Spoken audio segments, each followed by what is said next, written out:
Baik. Assalamualaikum warahmatullahi wabarakatuh. Alhamdulillahilladzi bi ni'matihi tatimmu shalihat. Alladzi khalaqal mauta wal hayata liyabluwakum ayyukum ahsanu amala.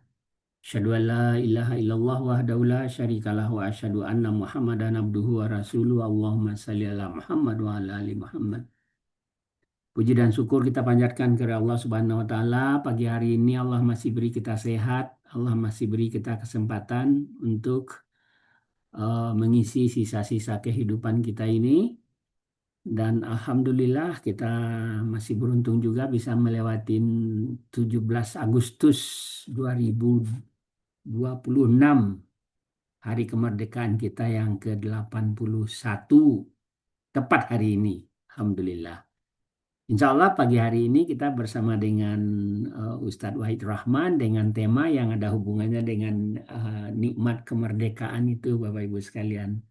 Mari kita dengarkan bersama-sama, kita fokus, kita siapkan segala sesuatu, khususnya hati kita untuk menampung semua ilmu-ilmu yang akan disampaikan oleh Ustadz kita. Kita mulai dengan sama-sama baca basmalah. Bismillahirrahmanirrahim. Kepada Ustadz kami persilakan. Tafadhol Ustadz.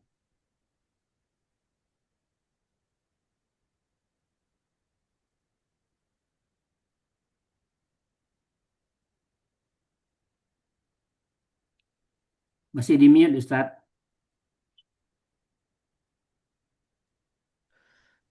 Assalamualaikum warahmatullahi wabarakatuh. Waalaikumsalam warahmatullahi wabarakatuh. Innal hamdalillah nahmaduhu wa nasta'inuhu wa nastaghfiruh wa na'udzu billahi min sururi anfusina wa sayyiati a'malina may yahdihillahu fala mudilla lah wa may yudlilhu fala hadiya lah. Asyhadu an la ilaha illallah wahdahu la syarika lah. وأشهد أن محمدا عبده ورسوله لا نبي ولا رسول بعد وبعد. Alhamdulillah, puji syukur pada Allah karena sungguh atas nikmat, izin serta karunia-Nya pada pagi ini Allah masih menganugerahkan kenikmatan-kenikmatan yang sangat banyak kepada kita. Karenanya kita bersyukur terus kepada Allah atas anugerah nikmat-nikmat yang Allah berikan. Salawat dan salam semoga senantiasa tercurah kepada Rasulullah Sallallahu Alaihi Wasallam, pada keluarganya, sahabat-sahabatnya, pengikut-pengikutnya, dan tentu kita semua yang mengikutinya. Saudara-saudaraku yang saya cintai karena Allah, ayah bunda, tema hari ini saya diberi dengan tema mensyukuri kemerdekaan adalah nikmat. Masya Allah. Saudara-saudaraku, ayah bunda sekalian yang dirahmati oleh Allah, sebenarnya seandainya saja kita mau menghitung karunia dan nikmat yang Allah berikan, baik secara individu maupun dalam berbangsa, maka nikmat yang Allah berikan kita tidak mungkin bisa menghinggakan karena begitu banyaknya. Tak bisa kita menghitungnya. Karena nikmat itu sangat amat banyak yang telah Allah berikan kepada kita. Yang salah satunya adalah nikmat Allah membebaskan bangsa yang kita cintai ini dari penjajahan. Mari kita lihat dulu dalil Al-Quran yang menjelaskan tentang bahwa nikmat yang Allah berikan kepada kita tidak bisa kita hinggakan. Al-Quran pada surah ke-14 ayat ke-34. Wa atakum min kulli ma sa'altumuh wa in ta'uddu ni'matallahi la tuhsuha innal insana ladzalumun kafar. Bismillahirrahmanirrahim. Surat Ibrahim, surat 14, ayat 34. Dan Dia telah memberikan kepadamu segala apa yang kamu mohonkan kepadanya. Dan jika kamu menghitung-hitung nikmat Allah, niscaya kamu tidak dapat menghitungnya. Sungguh manusia itu sangat zalim dan sangat mengingkari nikmat Allah. Jadi Allah menjelaskan kepada kita, wa atakum min kulli ma sa'altumu, dan Allah menganugerahkan dari setiap apa yang kamu minta. Wa in ta'uddu ni'matallahi la tuhsuha. Seandainya engkau mau menghitung nikmat yang Allah berikan, maka engkau tidak akan bisa menghinggakannya. Tidak mungkin bisa menghitungnya, begitu banyaknya karunia yang Allah berikan kepada kita, kepada bangsa yang kita cintai. Innal insana lazalumun kafar. Sungguh manusia itu zalim, dan sungguh manusia itu ingkar. Ingkar dan zalim terhadap apa? Terhadap karunia yang Allah berikan, nikmat yang Allah anugerahkan. Nah, mari bagaimana para ulama menjelaskan cara mensyukuri nikmat yang Allah berikan. Saya ulangi ya. Bagaimana para ulama menjelaskan cara mensyukuri nikmat yang Allah berikan. Terutama nanti berkaitan dengan nikmat kemerdekaan yang Allah beri.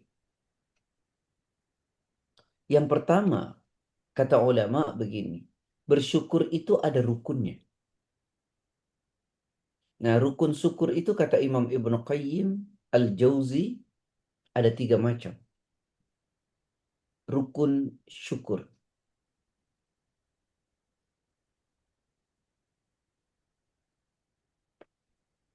Apa itu yang pertama? Yang pertama kita harus mengakui bahwa nikmat itu datangnya dari Allah. Tentu kita usaha, tapi tidak semata karena usaha yang kita lakukan saja. Bahwa nikmat itu Allah yang memberikan. Begitu juga nikmat kemerdekaan ini. Karena itu para pendiri bangsa yang kita cintai ini bukanlah orang-orang sembarangan.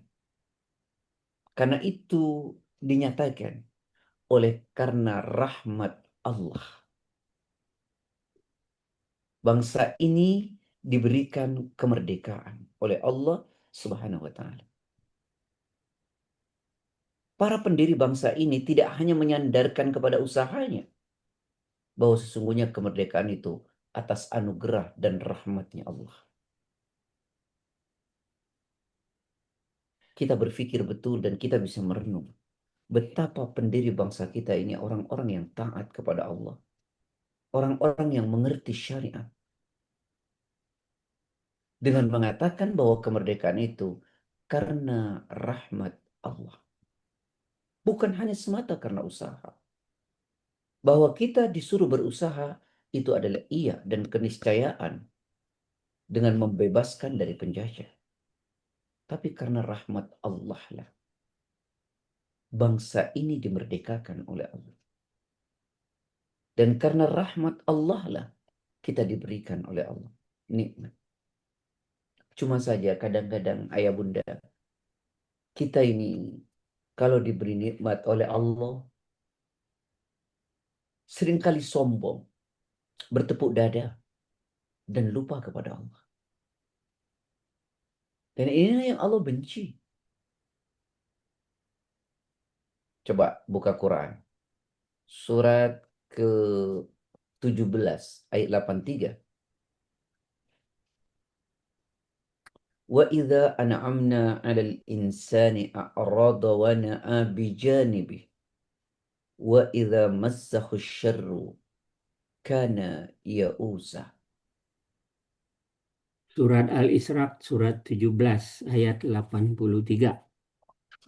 Dan apabila kami berikan kesenangan kepada manusia, niscaya dia berpaling dan menjauhkan diri dengan sombong. Dan apabila dia ditimpa kesusahan, misalnya dia berputus asa. Ini kebanyakan manusia.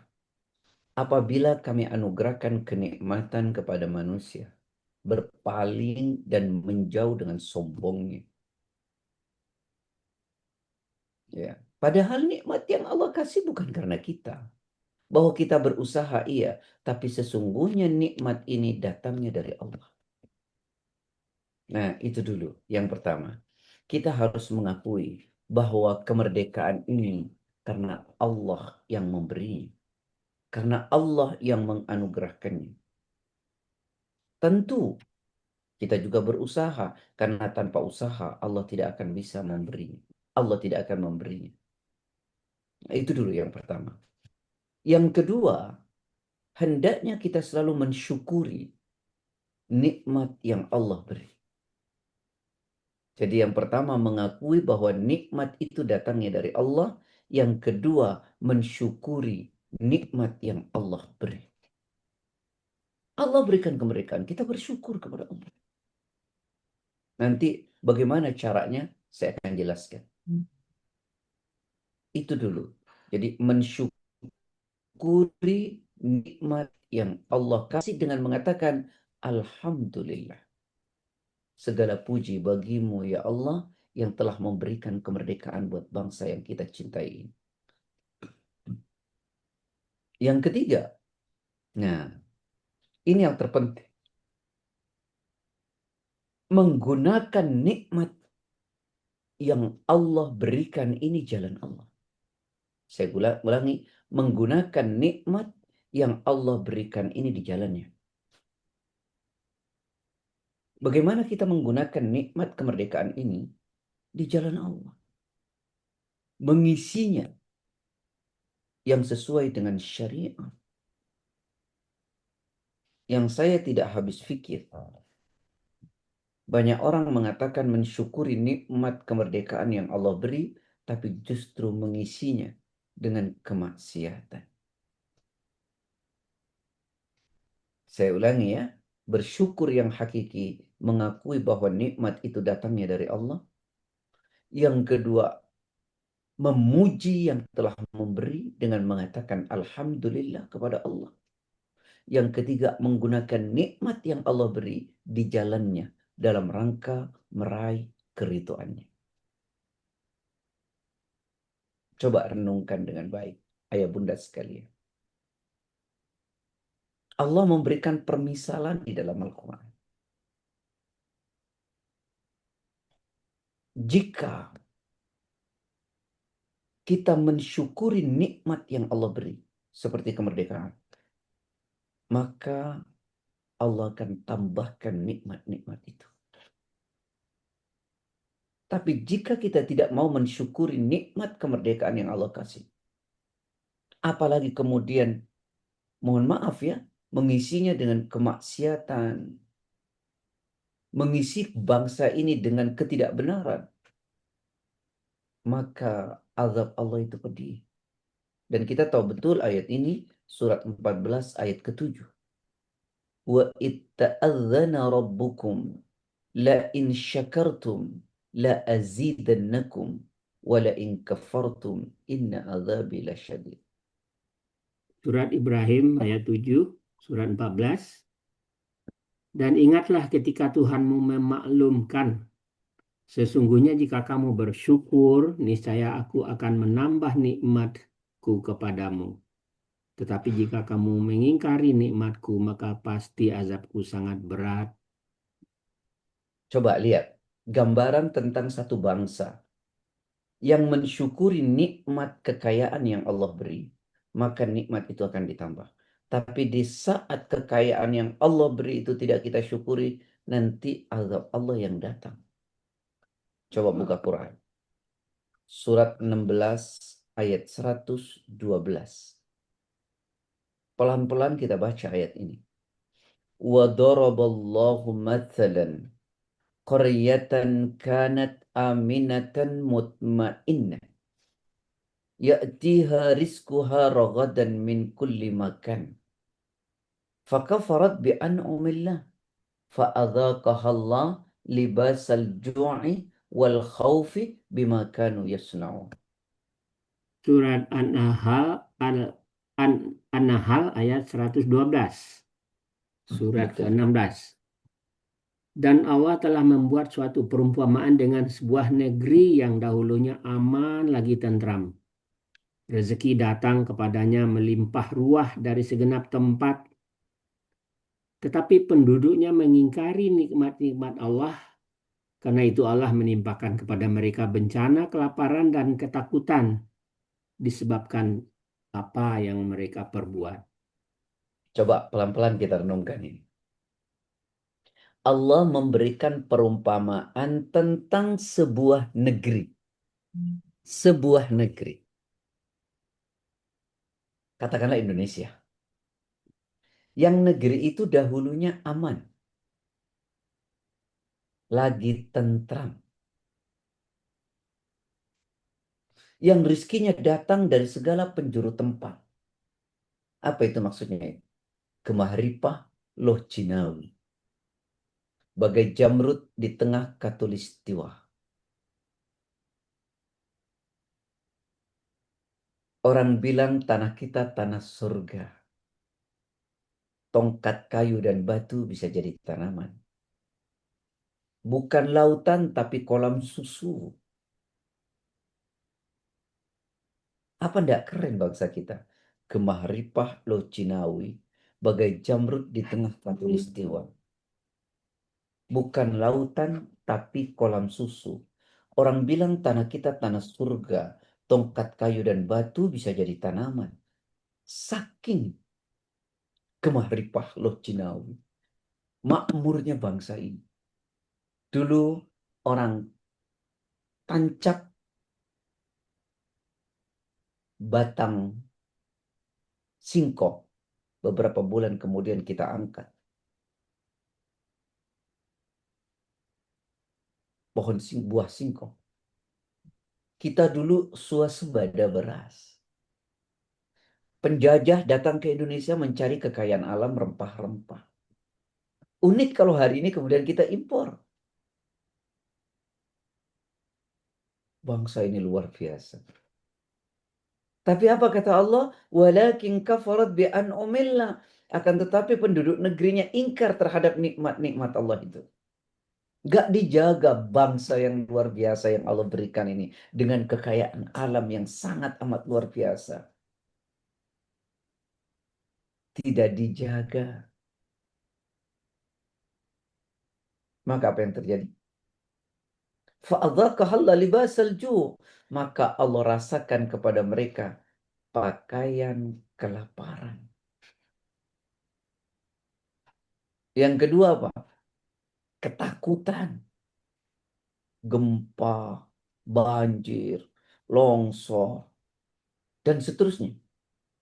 Coba kita renungkan itu kenapa terjadi bima kanu yasnaun. Karena ulah penduduk negeri itu sendiri. Bukan mau Allah. Tapi kita yang mengundangnya. Kita yang mengundangnya. Makanya di ujung ayatnya bima kanu yasnaun. Itu karena ulah penduduk negeri itu sendiri. Saya itu kadang-kadang ayah bunda suka merenung. Andai kata pada peringatan kemerdekaan di istana itu terdengar ayat ini dibacakan. Ini akan jadi perenungan dalam bagi semua penyelenggara bangsa yang kita cintai ini. Dan juga buat kita rakyat. Tapi tidak pernah ya dengar ya, ayat ini dibacakan di saat peringatan kemerdekaan. Masya Allah. Allah itu berjanji begini. Kalau penduduk negeri itu beriman betul, bertakwa betul, maka janji Allah apa? Allah turunkan pintu berkah dari langit dari bumi untuk penduduk negeri itu. Coba buka Al-Quran. Surat ke-7 ayat 96. Walau anna ahlal qura amanu wattaqaw لفتحنا عليهم بركات من السماء والأرض ولكن كذبوا فأخذناهم بما كانوا يكسبون. Surat Al-A'raf surat ke-7 ayat 96.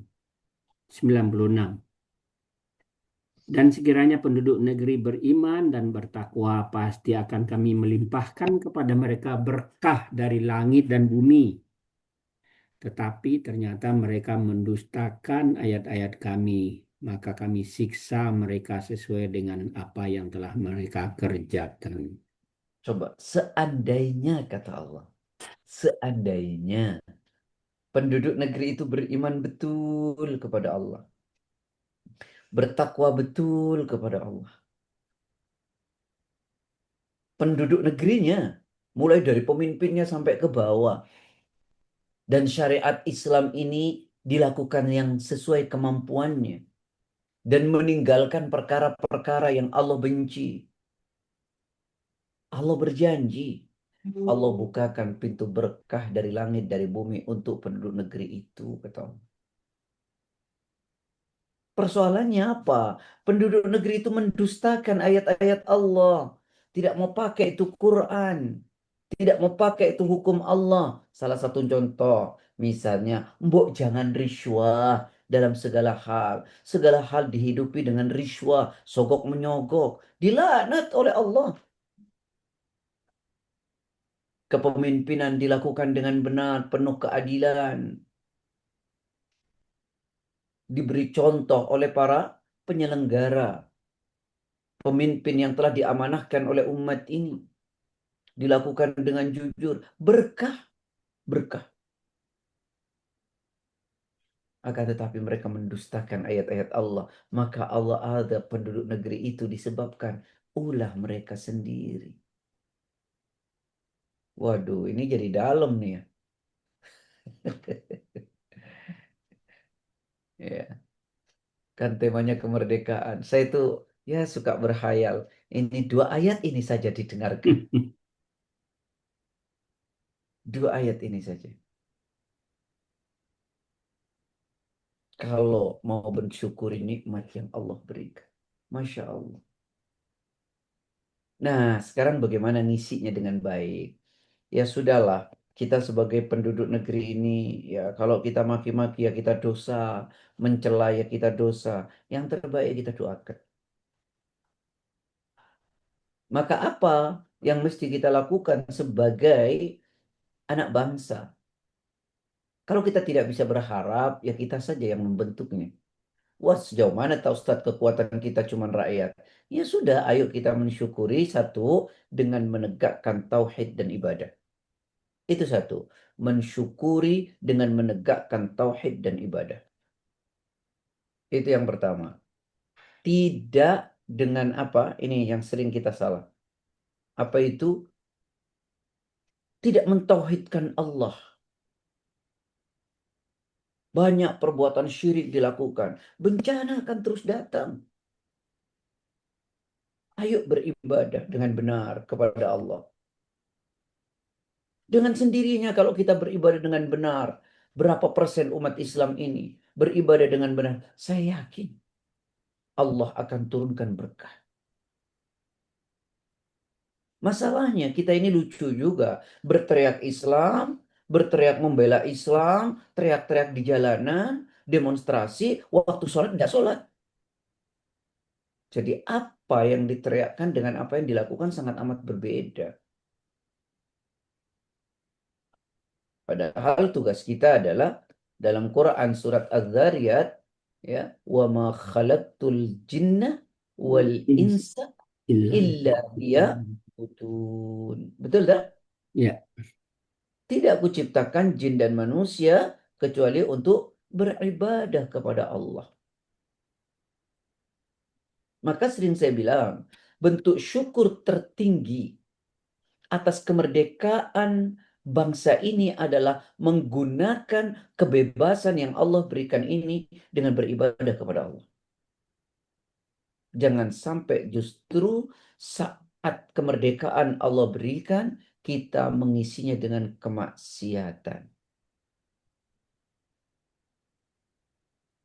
Karena kemerdekaan sejati itu bukan hanya bebas dari para imperialisme, tetapi juga untuk apa ya, diberi kesempatan oleh Allah menggunakan kemerdekaan ini dengan ketaatan ya yang lebih leluasa.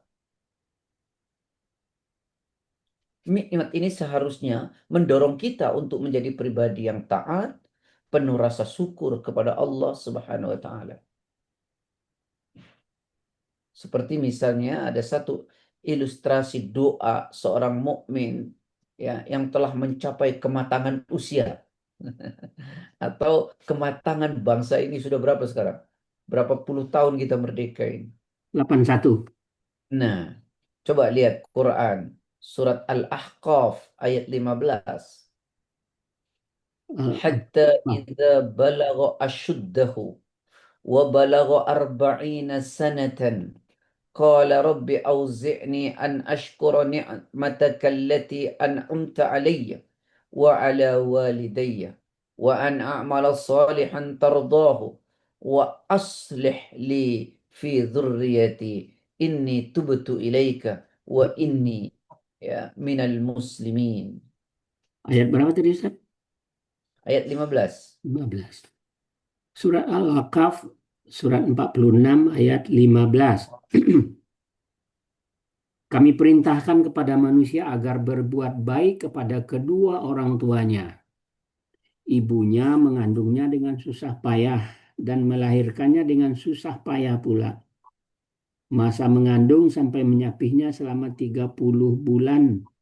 Selama 30 bulan sehingga apabila dia anak itu telah dewasa dan umurnya mencapai 40 tahun, dia berdoa, "Ya Tuhanku, berilah aku petunjuk agar aku dapat mensyukuri nikmat-Mu yang telah Engkau limpahkan kepadaku dan kepada kedua orang tuaku, dan agar aku dapat berbuat kebajikan yang Engkau ridhai. Dan berilah aku kebaikan yang akan mengalir sampai kepada anak cucuku. Sungguh aku bertaubat kepadamu dan sungguh aku termasuk orang Muslim." Ayat ini bilang apa sih sesungguhnya? Oh, syukur yang sejati bukan sekedar ungkapan lisan. Alhamdulillah. Atau bukan seperti yang sekarang kita lihat ini. Orang bersenang-senang di mana-mana. Melainkan dorongan kuat untuk beramal soleh. Yang diridhoi oleh Allah. Ini syukur yang hakiki. Jadi menuntun pada ketaatan. Bukan syukur yang berhenti. Mohon maaf ya. Pada retorika dan seremoni. Kita ini kan banyak kan retorika merdeka. Dan seremoni aja. Dari tahun ke tahun. Tidak pernah diingatkan dengan apa kemerdekaan ini dicapai. Dan gimana mengisi kemerdekaan ini dengan benar. Dan bagaimana akibatnya ketika kemerdekaan ini justru kita tidak jalankan amanah yang Allah berikan ini dengan baik. Dan sebenarnya ya kalau kita lihat Rasulullah juga mengajarkan hal ini ya kepada sahabat tercinta beliau, yaitu sahabat Mu'ad bin Jabal.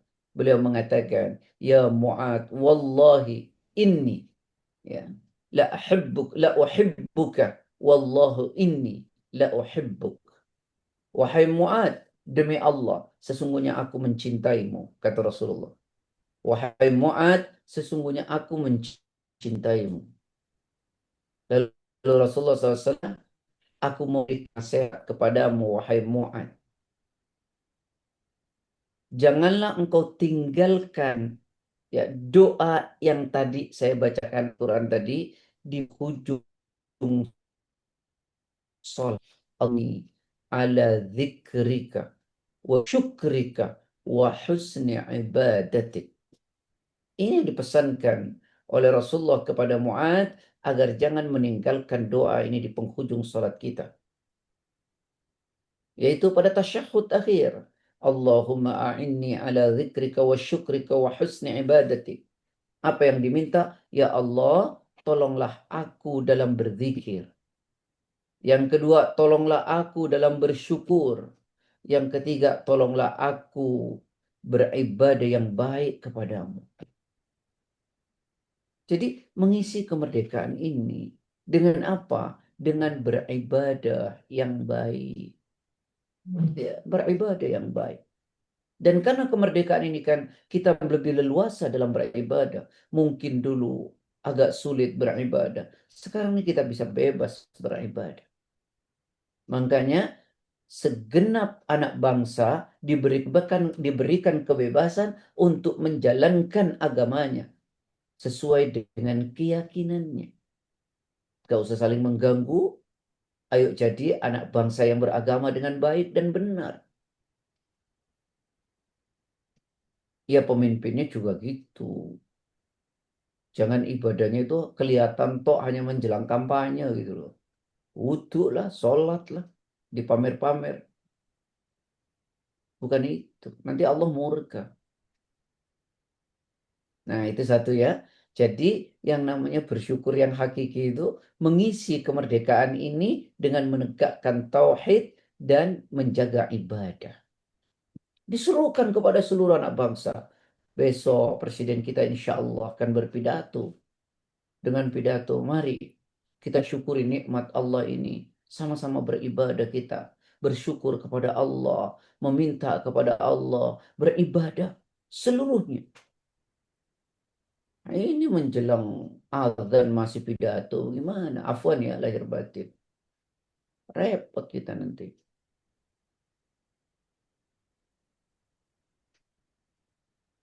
Nah ini kan bagaimana ya? Saya kadang-kadang Masya Allah. Kenapa jadi begini? Mungkin lupa. Dan itu wajib kita ingatkan dan doakan. Yang kedua, bagaimana mengisinya? Dengan bertaubat dan meninggalkan kemaksiatan-kemaksiatan. Karena nikmat itu tidak akan bisa bertahan jika kemaksiatan itu dibiarkan. Saya ulangi ya, nikmat itu tidak akan pernah bisa bertahan yang Allah berikan jika kemaksiatan itu dibiarkan. Tidak akan. Tadi kan dibilang dalam ayat itu, akan tetapi penduduk negeri itu mendustakan ayat-ayat Allah. Maka kami azab penduduk negeri itu disebabkan oleh ulah penduduk negeri itu sendiri. Iya kan? Surat keberapa tadi? Surat 7 ayat 96. Seandainya penduduk negeri itu beriman bertakwa betul, janji Allah, maka kami turunkan berkah dari langit dan dari bumi. Dan Allah nggak mungkin ingkar dengan janjinya. Akan tetapi penduduk negeri itu mendustakan nikmat-nikmat Allah, mendustakan ayat-ayat Allah. Maka kami azab penduduk negeri itu. Disebabkan ulah penduduk negeri itu sendiri. Jadi nikmat itu tidak akan bertahan jika kemaksiatan dibiarkan. Maksiat itu tidak akan pernah habis, akan terus ada, tapi kita tidak boleh melegalkan. Saya kasih contoh ya, ayah bunda. Orang tuh sekarang sogok menyogok itu dianggap perkara biasa. Itu kan berarti memelihara kemaksiatan. Pekerjaan-pekerjaan tidak lepas dari riswa. Tender-tender dengan riswa. Ini bagaimana?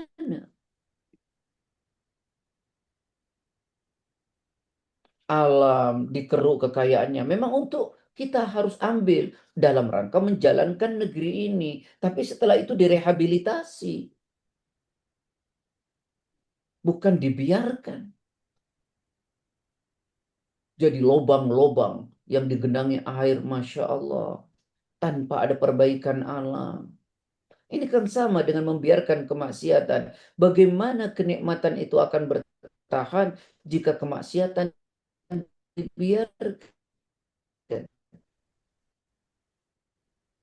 Kata Imam Ibnu Qayyim, wa min uqubati tuhillun niqam.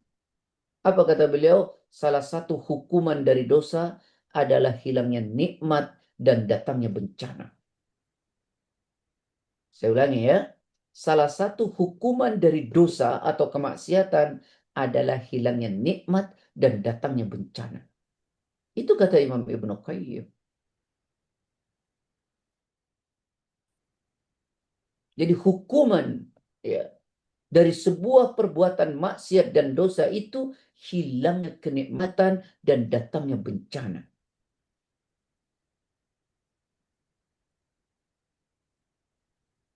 Jadi kalau kemudian kita biarkan dosa ini, kemaksiatan terus ada di negeri yang kita cintai ini, maka akan hilang kenikmatan itu dan kemudian digantikan dengan bencana. Dan memperbaikinya adalah dengan taubat. Bertaubat, ayo semua bertaubat. Berhenti dari kemaksiatan. Kemaksiatan itu tidak hanya dosa personal, bahkan kemaksiatan yang mohon maaf sudah menjadi budaya.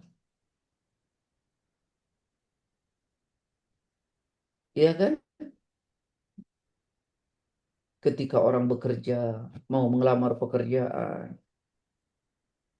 sekarang dengan cara mohon maaf tidak fair. Ini begini, ini begini, ini begini, ini begini. Masya Allah. Ketika kemudian untuk menjadi penguat, menjadi pemimpin, tidak lagi dilihat dari kapasitas, kemampuan intelektual dan kecakapan serta kejujuran, tapi sudah berdasarkan kedekatan. Ini kan repot.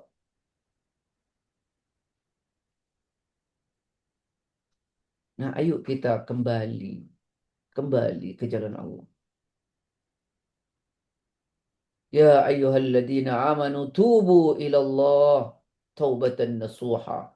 Wahai orang-orang yang beriman, bertaubatlah kepada Allah dengan taubat yang sebenar-benarnya. Berhentilah dari praktek-praktek ketidakbenaran itu. Sesali, ya, dengan apa disesali?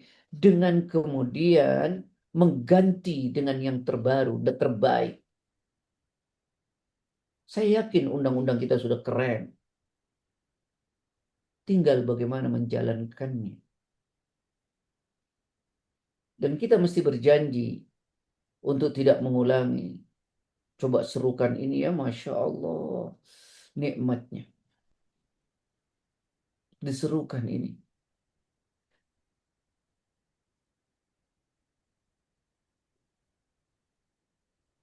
Kemudian yang ketiga, bagaimana mengisi kemerdekaan itu? Yuk kita sebagai seorang muslim menjalankan syariat kita. Ya, menjalankan syariat kita. Ya seperti ibadah, bertetangga dengan baik, menjadi anak bangsa yang terbaik.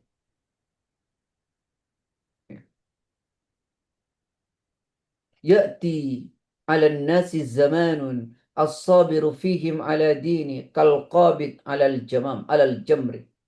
Akan datang kepada manusia suatu zaman orang yang berpegang teguh pada agamanya seperti orang yang menggenggam bara api. Artinya apa? Menjalankan agama, konsisten dengan agama bukanlah perkara ringan karena itu seperti memegang bara api.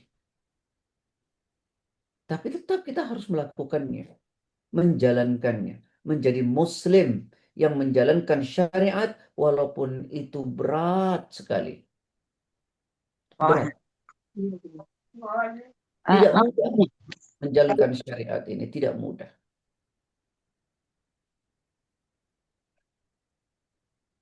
Di mana perzinahan sudah tidak lagi, khomer tidak lagi, Masya Allah.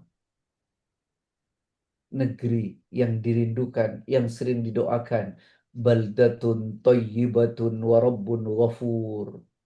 Negara yang baik, thayyibatun, ya, Masya Allah. Dan yang selalu dimaafkan oleh Allah. Yang keempat, ayo kita belajar taat kepada pemimpin dalam perkara yang baik. Seperti digambarkan dalam Quran surat An-Nisa ayat 59, surat keempat. Ya ayyuhalladzina amanu ati'u Allah wa ati'ur rasul wa ulil amri minkum. Silakan. Surat An-Nisa surat ketiga, keempat, ayat berapa tadi Ustaz? Ayat 59. 59. 9 ya.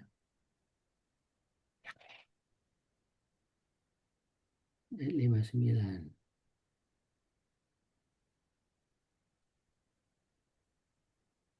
Walaupun 59. Wahai orang-orang yang beriman, taatilah Allah dan taatilah Rasul Muhammad dan ulil amri, pemegang kekuasaan di antara kamu. Kemudian jika kamu berbeda pendapat tentang sesuatu, maka kembalikanlah kepada Allah atau Al-Quran dan Rasulnya atau sunnahnya. Jika kamu beriman kepada Allah dan hari kemudian, yang demikian itu lebih utama bagimu dan lebih baik akibatnya. Hai orang-orang yang beriman, kata Allah, taatilah Allah, taatilah Rasul, dan taatilah pemimpin ulil amr di antara kalian. Coba lihat ya. Kata ati Allah menggunakan kata ati. Mutlak taat. Nggak pakai tapi. Kepada Rasul menggunakan kata ati. Wa ati'ur Rasul. Mutlak tanpa syarat. Yang ketiga, wa ulil amr. Tidak menggunakan kata ati. Tapi hanya pakai waw atof. Apa artinya? Taat kepada pemimpin. Satu, jika kebijakan pemimpin itu sesuai dengan syariat, kita wajib taat. Yang kedua, jika kebijakan pemimpin itu tidak sesuai dengan syariat, kita tidak boleh mentaatinya. Dan kita menasihatinya dengan cara yang baik. Yang ketiga, jika kebijakan itu berkenaan dengan sosial, tidak ada perintah dalam Quran, tidak ada larangan, akan tetapi demi kemaslahatan dan kebaikan, maka wajib taat. Yang kita tidak boleh taati adalah ketika pemimpin itu mengajak kita berbuat sesuatu yang tidak baik. Ya, ada seorang murid dari Imam Syafi'i, yaitu Imam Al-Muzani. Beliau mengatakan, "Wat-ta'atu liulil amri fima kana 'inda Allah 'azza wa jal mardiyan wajtinabi ma kana 'inda Allah muskhitan wa tarkal khuruji 'inda ta'adzihim wujurihim wa taubatu 'inda Allah kama yu'tifu bihim ala ra'iyatihim." Taatlah kepada para pemimpin dalam hal-hal yang diridhoi oleh Allah Azza wa Jalla. Dan tinggalkan ketaatan jika mereka memerintahkan sesuatu yang dimurkai oleh Allah. Jika para pemimpin berlaku zalim atau melampaui batas, janganlah memberontak.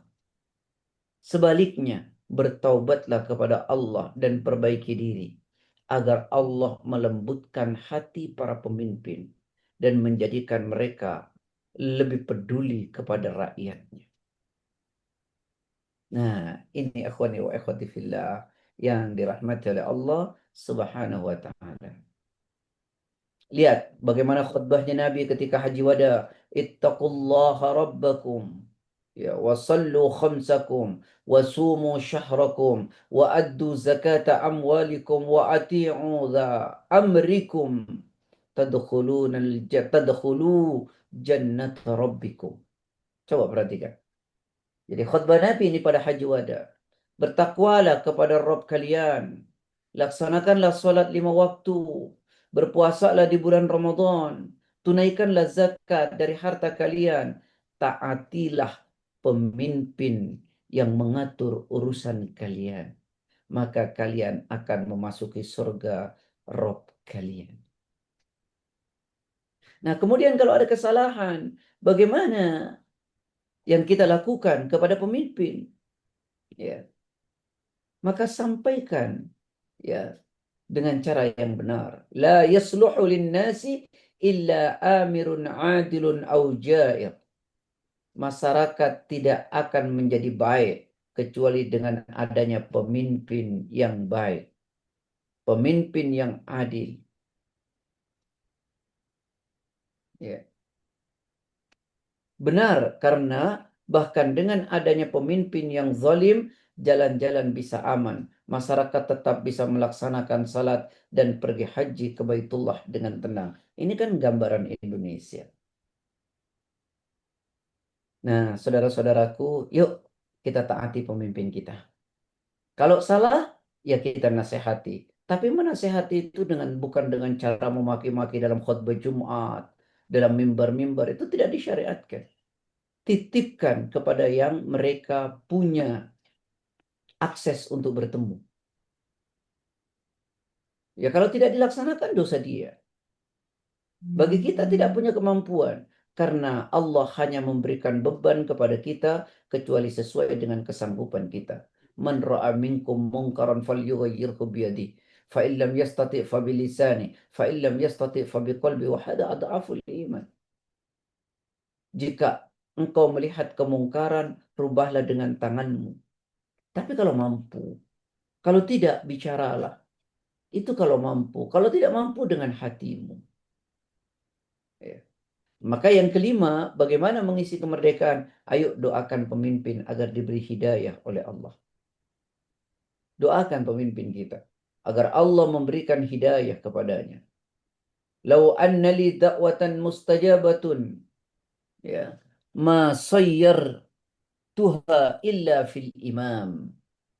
Seandainya aku memiliki doa yang mustajab, ya, kata Fudail bin Iyad, aku akan tujukan doa tersebut pada pemimpinku.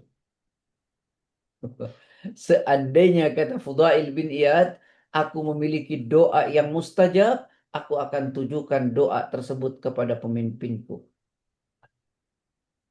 Ada yang bertanya kepada beliau, kenapa bisa begitu? Ia menjawab, jika aku tujukan doa tersebut kepada diriku saja, maka itu hanya bermanfaat untuk diriku. Tapi jika aku tujukan kepada pemimpinku, maka rakyat dan negara akan menjadi baik. Masya Allah ya. Yuk doakan pemimpin, doakan. Semoga Allah memberi hidayah. Allah menuntunnya kepada jalan yang diridhoi. Allah menjauhkan dari perkara-perkara yang Allah larang. Itu yang dijanjikan. Nah, ini kan harus terus kita lakukan. Kemudian dengan apa lagi mengisi kemerdekaan ini? Dengan ilmu dan karya. Ya, kita tahu ya, mestinya kita sudah diberikan kebebasan dan gratis di SD, SMP, SMA. Mudah-mudahan sampai ke perguruan tinggi. Karena pendidikan itu yang akan merubah keadaan sebuah negara.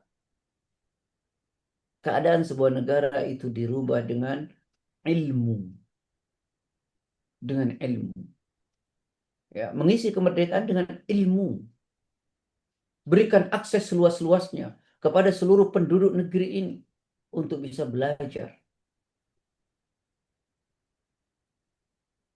Sehingga nanti orang-orang yang ada di pelosok sana tidak lagi mencari kuliah ke Jakarta, kemana, begitu ya, ke kota-kota besar. Tapi sudah disediakan. Gitu ya. Tapi ada sekolahnya dulu, ada kampusnya dulu. Jangan kampusnya belum ada, rektornya sudah ada, kan pusing juga kita.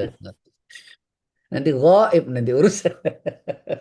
Afwan lahir batin. Tak kuat juga lisan ini kadang-kadang. Iya, kan nanti jadi perguruan tinggi al-gaib namanya. Nah, inilah ikhwani wa ikhwati fillah. Yuk isi kemerdekaan dengan ilmu dan karya. Khairun nas anfa'hum linnas. Ya, sebaik-baik manusia itu yang paling bermanfaat buat orang lain. Semua penduduk negeri itu bertanya kepada dirinya, manfaat apa yang saya bisa berikan, bukan manfaat apa yang saya bisa dapatkan. Keren itu sudah. Nah, yang kedelapan saya ingin ingatkan. Yuk Yang jaga ketujuh, persatuan. yang ketujuh Ustaz. Yang ketujuh berarti, bukan ketiga ya. Udah kepanjangan ya. Yang ketujuh, yuk jaga persatuan. Jangan memecah anak bangsa ini. Maka saya sedih itu apa yang terjadi di Aceh. Kenapa masih itu saja? Ya. Walaupun saya kecewa, tapi kekecewaan itu tidak bisa kemudian dilakukan dengan cara-cara yang salah. Ayo jangan memecah belah umat. Ya, menjaga persatuan bangsa ini. Kan ada namanya gimana? Ukhuwah wataniyah. Saudara sebangsa. Ayo jaga persatuan di bangsa ini. Jangan membuat perpecahan. Mengangkat isu-isu sara untuk memecah belah umat. Saya nggak ngerti.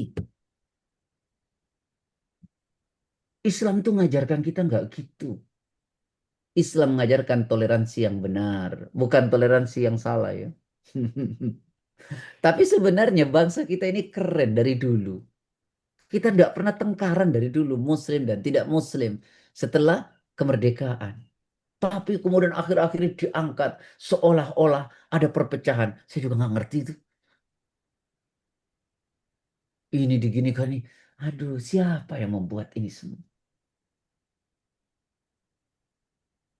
Hmm, saya nih ya, rumah saya ini kalau ke depan sana, belakang sana, tuh banyak teman-teman, saudara-saudara non-Muslim.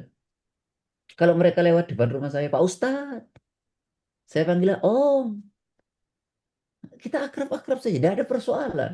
Tapi di luar, apalagi 10 tahun yang lalu itu, seolah-olah kita saling bermusuhan. Tidak ada itu. Justru di TV itu adanya. Coba, ayah bunda pasti punya tetangga yang non-Muslim. Apa kita pernah berantem? Saya tidak pernah, Bang. Saling bersinggung aja tidak. Bahkan saya punya kasus tuh kemarin. Mobil saya, spionnya kena ke pagernya. Saya minta maaf. Tidak apa-apa, Pak Ustadz. Masya Allah. Jadi kita ini memang nikmat sebenarnya anak bangsa ini. Ya, cuma saja memang banyak kadang-kadang orang yang apa istilahnya memancing di air keruh ya.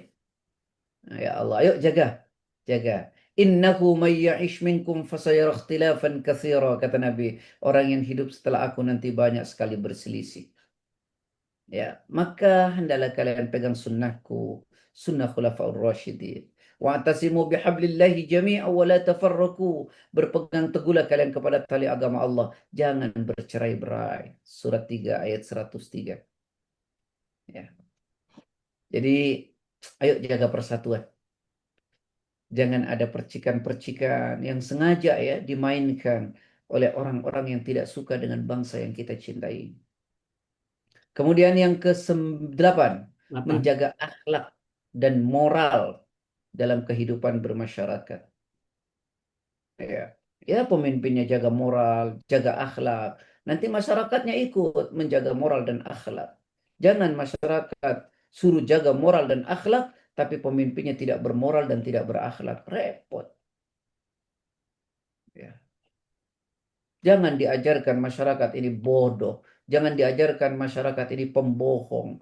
Jangan diajarkan masyarakat ini membual. Jangan ajarkan kejujuran apa adanya. Katakan begini, ayo kita bangun bersama. Nikmat. Kemudian apa lagi? Ya, ayo isi kemerdekaan ini dengan perkara yang bermanfaat. Aktivitas yang bermanfaat. Jangan diisi dengan perkara-perkara yang tidak ada manfaatnya. Apalagi kemudian mengandung maksiat. Wallahu a'lam. Pas ya, sudah jam setengah 7. Silakan kalau ada pertanyaan. Baik, terima kasih Ustaz.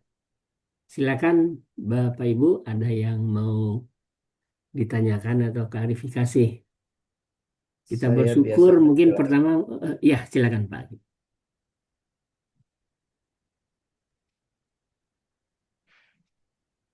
Pak Abdul Syukur ya, silakan. Oh, Pak, terima kasih Pak Mas Mar. Assalamualaikum warahmatullahi wabarakatuh.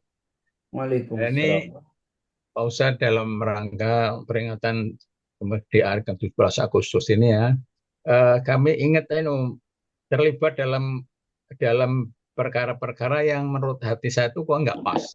Jadi misalnya gini, malam 17 Agustus itu kita jam 12 bangun kemudian ke makam pahlawan, di situ hormat kepada para pahlawan. Nah, saya tuh merasa cara menghormati pahlawan tuh menurut saya kok kita menghargai kemudian menghargai perjuangan beliau, kemudian meneruskan perjuangan beliau secara baik, itu menghargai, namanya menghormati pahlawan. Tapi dalam praktek itu saya juga agak ini saat jam 12 malam itu kita keluar ke situ, kemudian dia angkat tangan dalam rangka menghormati itu. Ini upacara seremonial yang seperti ini kok ya itu ya mungkin dilakukan di berbagai negara itu, karena itu sudah kebiasaan ya. Tapi yang menurut saya kok tidak pas gitu. Terima kasih. Masya Allah, kita ini sibuk dengan simbolik memang. Simbolik dan seremonial. Nah, itu saja. Karena perkara simbolik dan seremonial itu memang bisa disut dan dijadikan validasi gitu ya. Mari, aduh saya sudah tidak bisa bicara. Yaitu biarkanlah sajalah mereka yang sibuk dengan simbolik. Ayo kita lebih substansi. Doakan para pemimpin itu. Doakan para pahlawan kita yang telah membela bangsa ini dengan perjuangan darah dan keringat. Lalu kemudian kita isi apa yang telah diperjuangkan oleh para pendahulu kita itu dengan kebaikan-kebaikan. Jangan sibuk dengan simbolis. Kita ini terlalu sibuk dengan simbolis dan seremonial. Ya, ya gimana ya? Mau disalahkan apanya ya? Sudah ya, semoga Allah membimbing kita semua dan menjadikan pemimpin kita ini lebih pada mengarah pada hal-hal substansi. Ya. Wallahu alam ya. Kalau ditanya gak setuju ya semua yang muslim pasti gak setuju. Terima kasih Pak Ustadz. Tengah malam tuh tahajud mestinya. Jam 12 bangun. Tengah malam.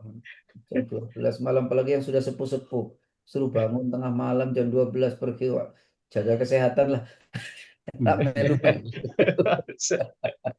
Tapi lebih parah lagi. Main gaple sampai jam 12 itu kan lebih parah lagi itu. Ya parah semua ya begitu. Ya itulah. Wallahu a'lam.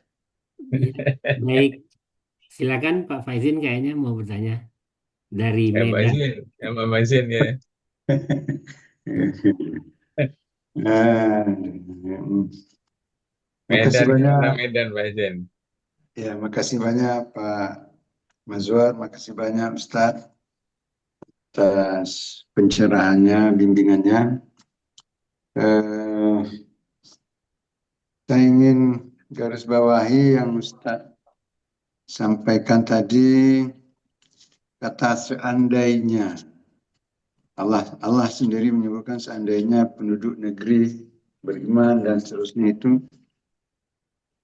maka Allah berjanji untuk memberi rezeki lah, itu kan dari Segala penjuru. segala penjuru. Nah ini artinya seandainya penduduk negeri ini, saya perluas lagi Ustaz. Ini namanya juga seandainya. Penduduk negeri itu adalah bumi ini. Penduduk bumi ini beriman. Dan dari awal. Beriman dari awal sejak sejak manusia pertama itu beriman terus, nggak ada yang jahat, nggak ada yang sombong, nggak ada yang mementingkan nafsu dunia. Itu Ustaz kan? Ini kan bisa aja seandainya Ustaz. Tidak ada yang zalim dan tidak ada yang kalah dengan godaan syaitan. Maka apa yang akan terjadi itu Ustaz? Kalau dari awal begitu Ustaz. Ini pasti yang udah pasti polisi itu nggak perlu. Hakim pun jadi nggak perlu ada. Nggak ada orang jahat, nggak ada orang curang. Dokter juga mungkin nggak perlu banyak. Mungkin nggak perlu juga, karena orang juga nggak makannya pun cara hidup, pola hidupnya seperti Allah atur. Apalagi tentara, jadi misalnya nggak perlu rudal itu nggak perlu, nggak ada yang jahat, nggak ada yang serakah.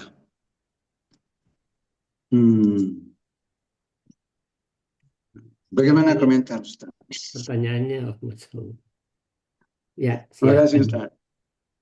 Toib. Ayah bunda sekalian.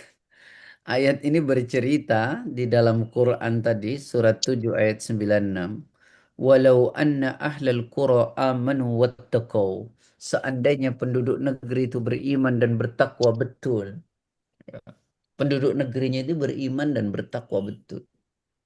Dan Allah janjikan dan Allah tidak ingkar dengan janjinya. La fatahna alaihim barakatim minas sama'i wal ard. Pasti Allah bukakan pintu berkah dari langit dari bumi. Loh kenapa kok jadi nggak berkah? Nah itu walakin kadzabu.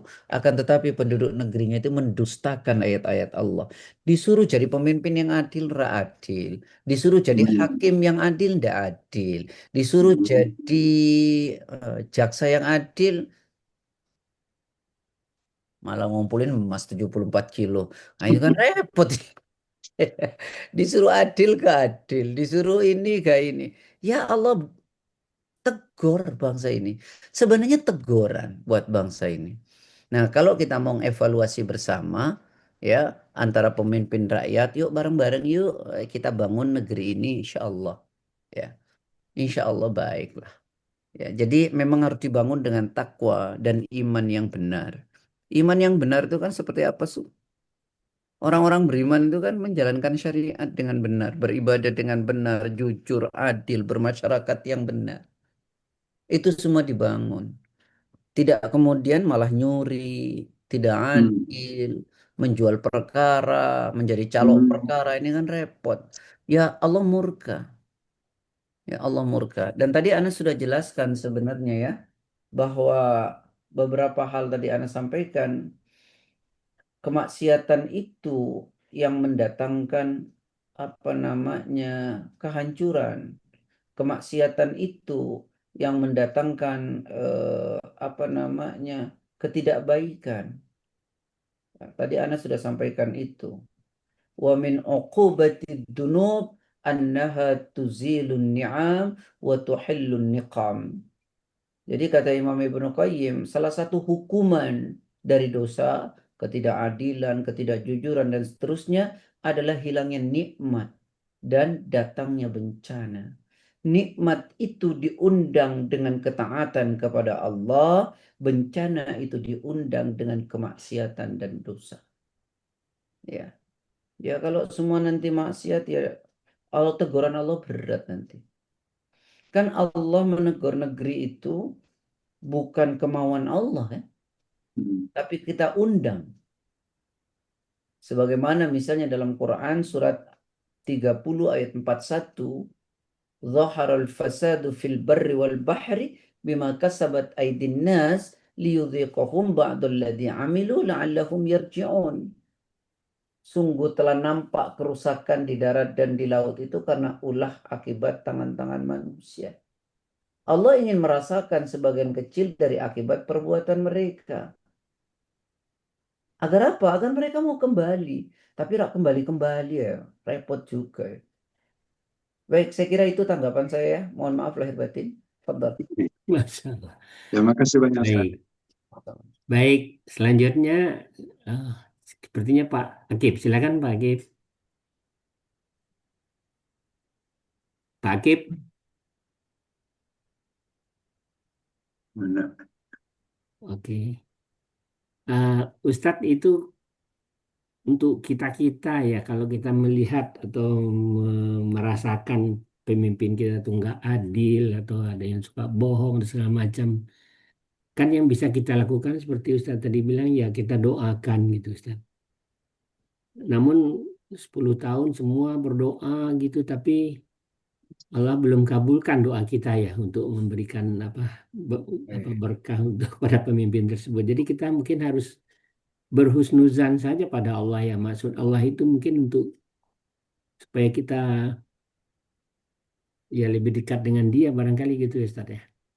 Iya ya, jadi gini ya, yang doa ayah Mazwar, yang berdoa di grup ini ada 60 orang, yang maksiat 800 juta ya. Salah ya? Yang maksiatnya banyak ya. Tapi kan pahala nggak salah alamat ya. Ya udah tugas kita doa, ya kita doa aja sama Allah. Ya lalu kita berbaik sangka kepada Allah. Ya ini ujian buat kita, mau berhenti berdoa atau tidak. Ya, ya sudah kita doa aja terus. Ya mudah-mudahan pemimpin kita dijaga oleh Allah. Ya, Amin. mudah-mudahan ya Allah bimbing lah. Ya, Allah bimbing. Dan sebenarnya yang menjadi pokok itu orang-orang yang ada di sekelilingnya.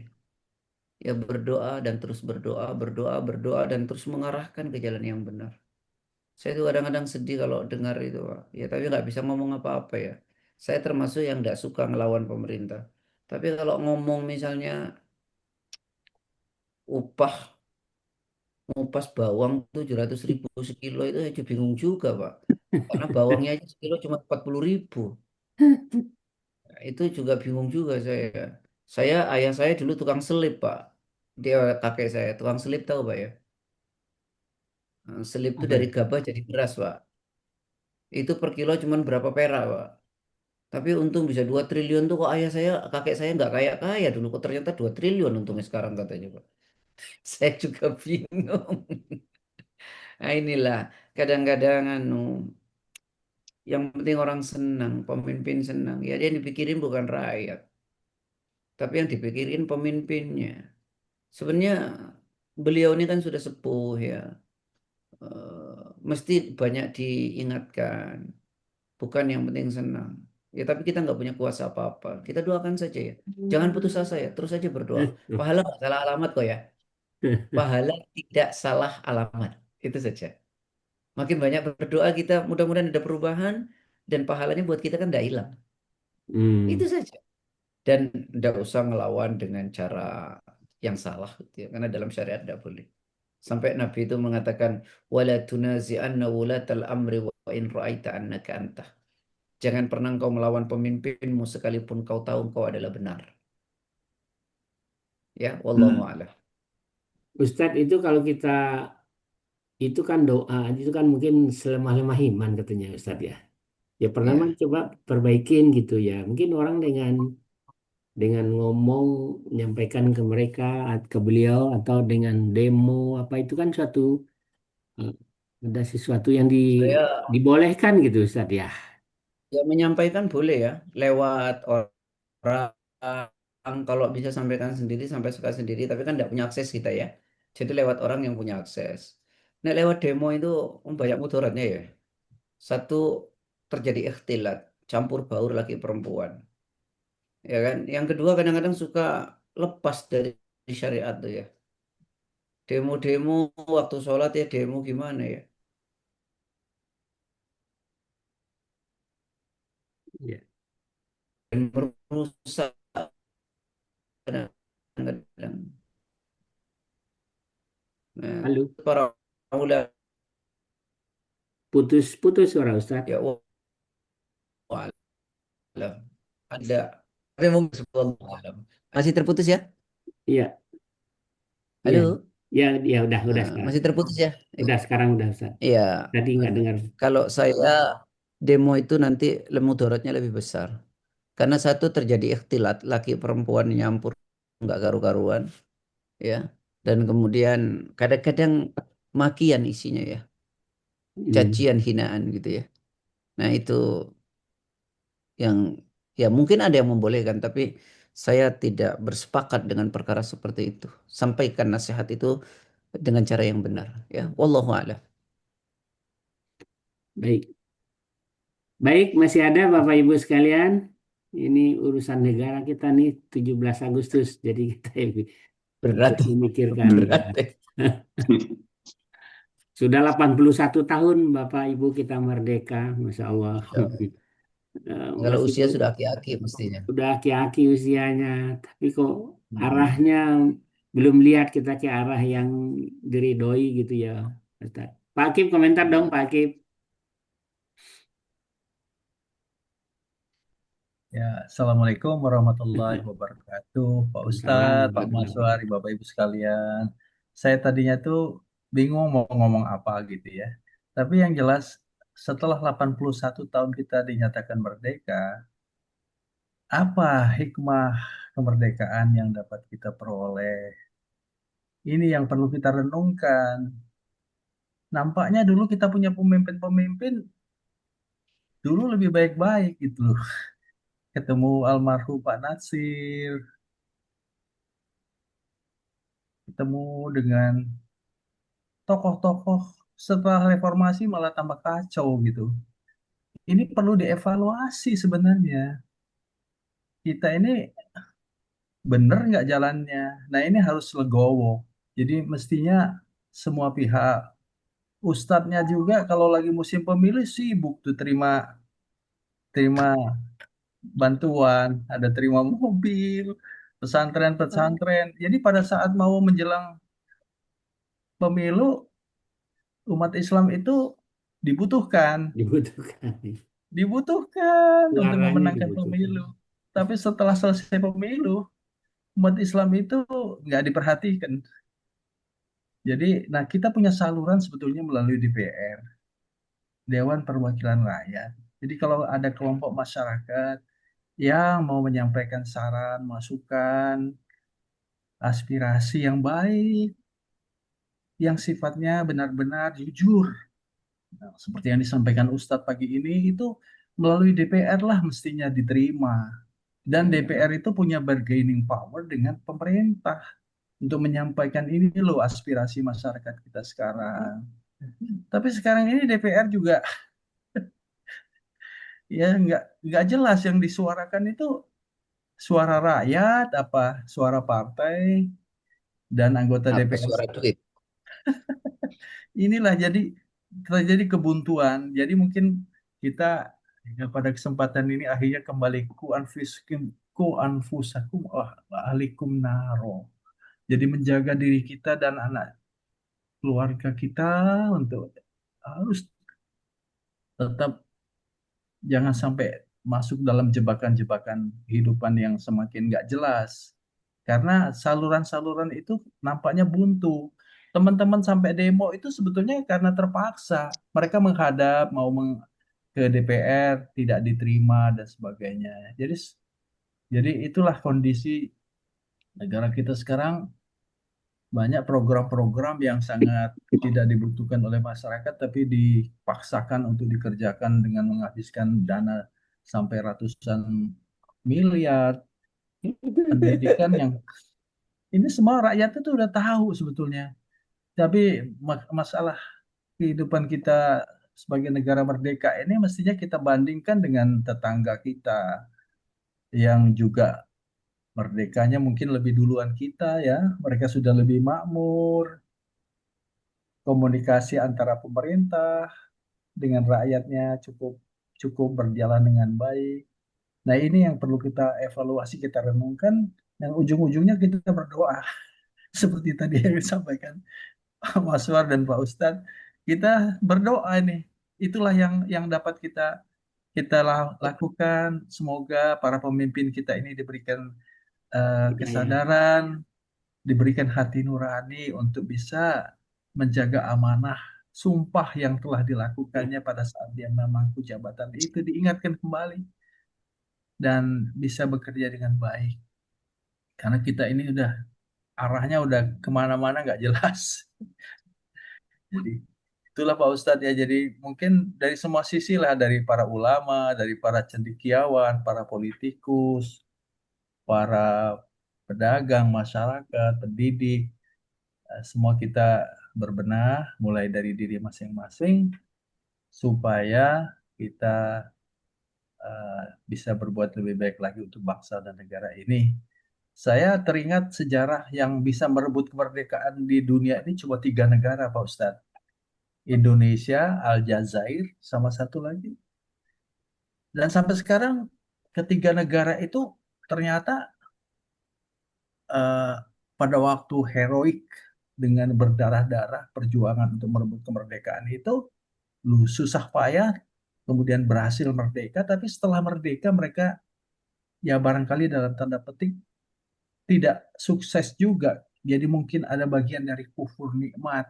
Tapi negara-negara yang dimerdekakan oleh penjajahnya itu ya survive aja seperti tetangga kita Malaysia itu diberikan kemerdekaan oleh oleh Inggris. Inggris.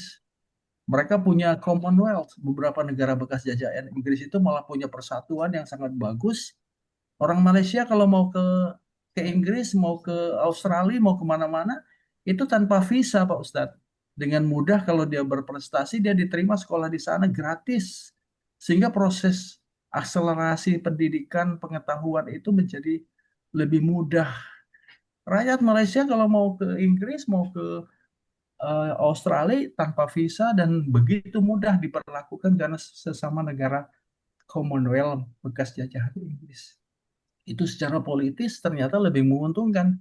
Jauh kita lebih tidak dihargai kalau kita ke Malaysia, ke Inggris, ke Australia kita harus melalui satu seleksi yang ketat. Kita tidak diperlakukan sama dengan saudara kita dari Malaysia yang langsung mendapatkan status kemudahan-kemudahan dan pendidikan. Nah, inilah mungkin renungan saya.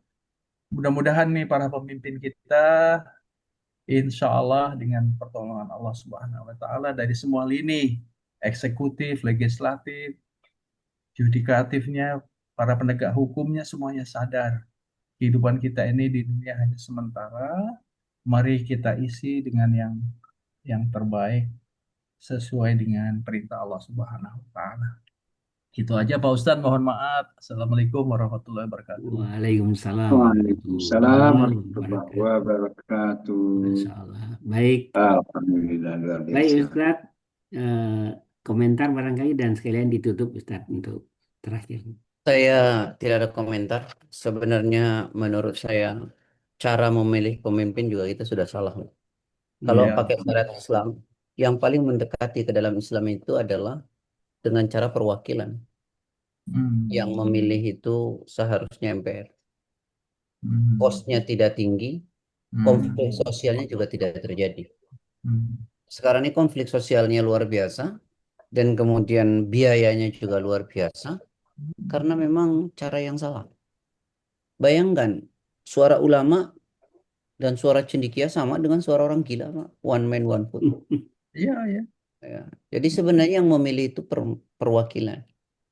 Ya, dulu dalam Islam juga walaupun tidak paten, itu yang lebih mendekati sebenarnya, sehingga konflik sosialnya tidak tinggi, kosnya juga tidak tinggi.